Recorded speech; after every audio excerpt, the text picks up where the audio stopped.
Welcome to the Home and Garden Show. Welcome to Cultivating Wild Roots. We're really glad you're here today. We have a super fun video planned for you guys, and it took a few days to film, but I've got my kiddos and my hubby all here to help me, and we are really excited to show you what we're planting. If you missed yesterday's video, I go over all of the fun shopping that we did prior to today's video. A huge shout out to 406 Arena for donating hay for our adventure today, and we'll talk about that in a little bit. But they are an awesome group of people, and we love doing life with them. Have you ever realized that there's a lot of gardening methods? You have square foot gardening, permaculture, hugelkultur, raised bed gardening, in-ground gardening, hydroponics, keyhole gardening, no-till gardening.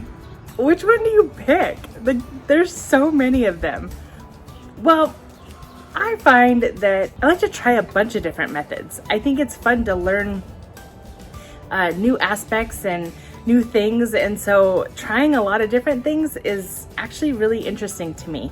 So today we're going to talk about a method that you probably haven't heard of yet. It's kind of a different way of thinking about planting, and so I'm excited to share that with you today. All the methods have one thing in common, and that they all require work. You have to do the work to get the method to work. So today's method kind of prides itself on not being as much work. So I'm excited to share that with you and show you what we thought about it. So today's method is called the Ruth Stout method.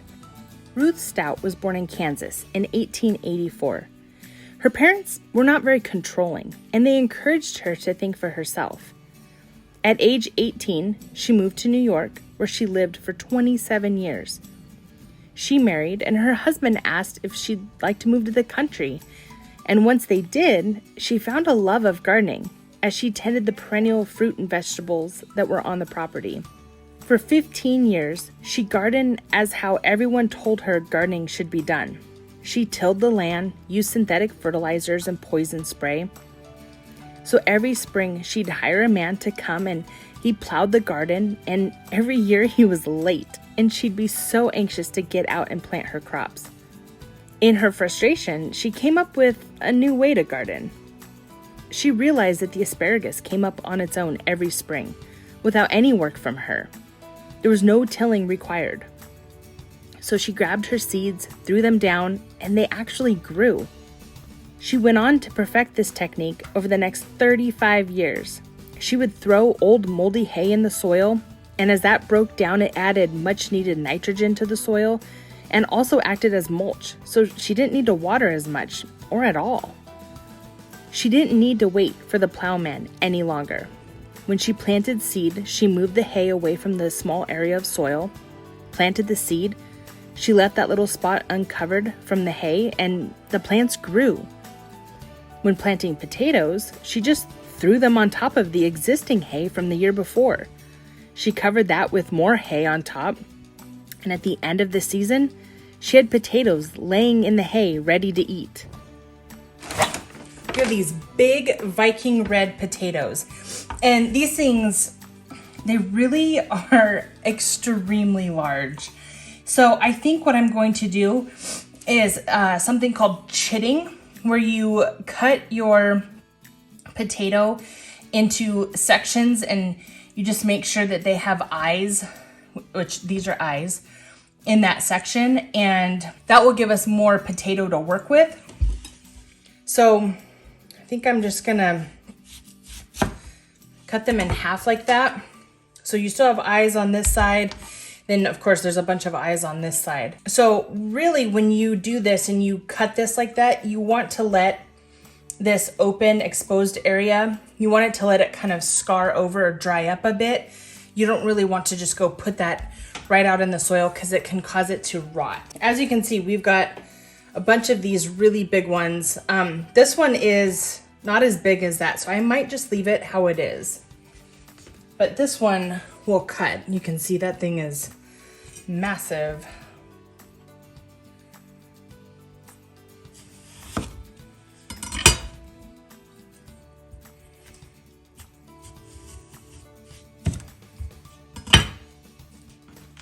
All right, so you have these, they're all cut up and ready to go. So that'll technically be 9 of this variety, which is perfect because I'm doing rows of 3 on the area that I'm putting them in. So we'll just do 3, 6, and 9. Something that I want to note about potatoes, when you have the eyes on here like this, most people think that those are roots and that they should be planted down, but that is not in fact the case. Those are actually stems getting ready to grow up and then create leaves. So you want to plant this facing upward. And so they'll grow up and eventually they will come out of the soil and have leaf growth on them. Okay, grab another one. Another bag? Yep, another bag.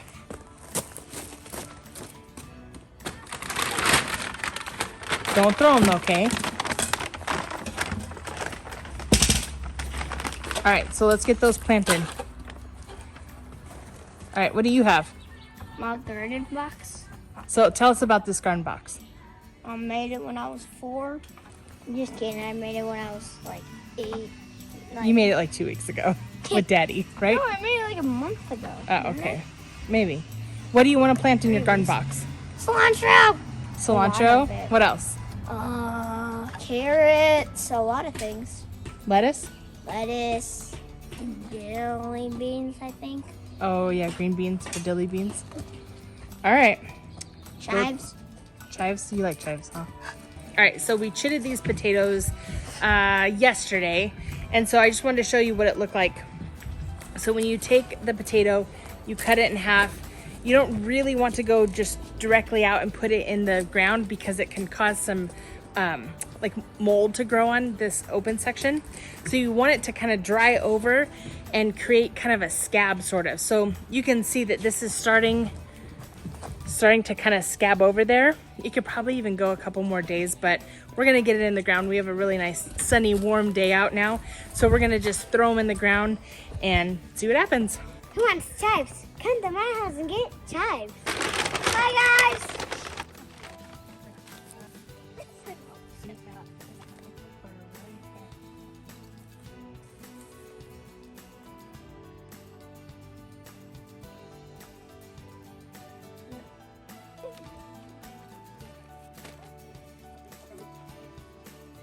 Make sure the eyes are going facing the sky. Eyes to the sky.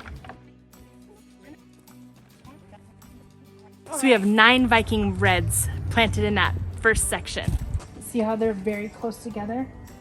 But see how these ones we spaced far apart? We don't want them close together, okay? Oh, like that.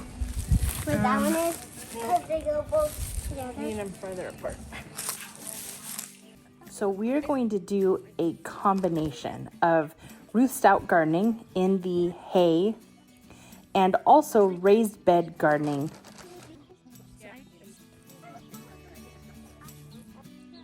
All right, so now we have to cover it with Hay?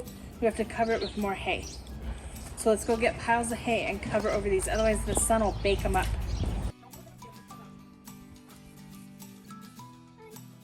Guys, this is kind of fun.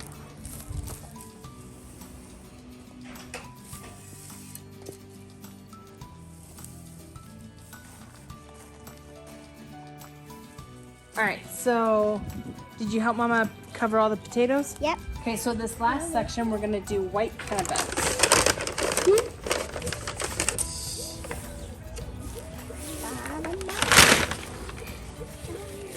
So I started this project and decided I should probably do a video on it. So when you have soil that gets kind of compacted down, instead of tilling it up, you don't really want to till because it ruins the soil structure. So instead of doing that, you could take a broad fork or a pitchfork and kind of just break the soil, but not actually turn it over. So you just want to give it a little, and you're gonna just help loosen it a bit without ruining the structure. The other benefit of this is you're actually getting a little air into the soil, which is good for all those microbes and the roots that you're going to put in here soon.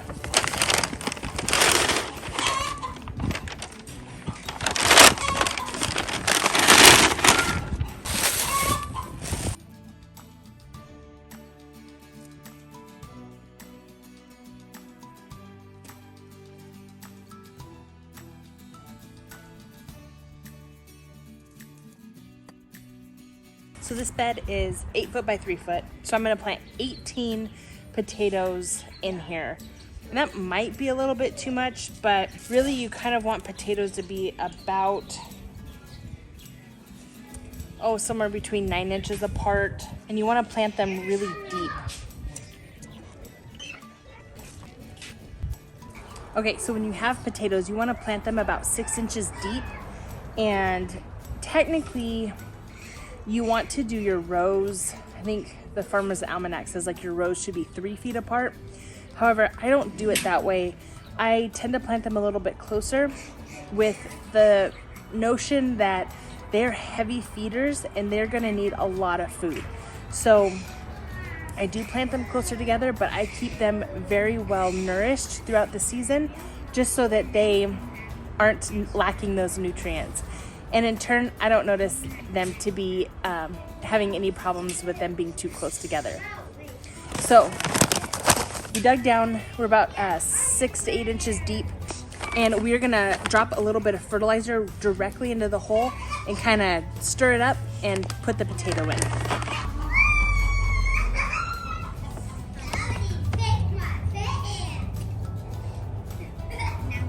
Remember to always plant your eyes up.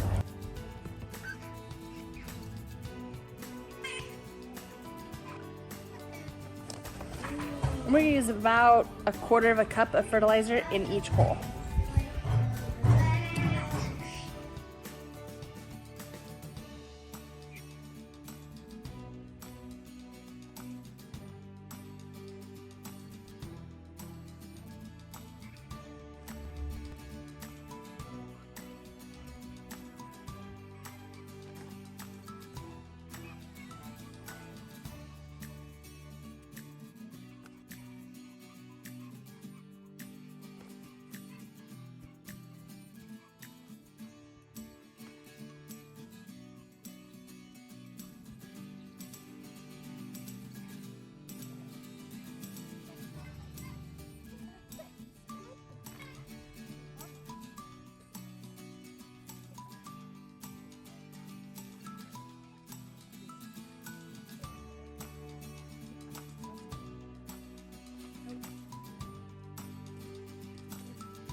Okay, so we're gonna put these last ones in here.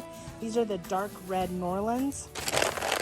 We're gonna put them in about 8 inches apart.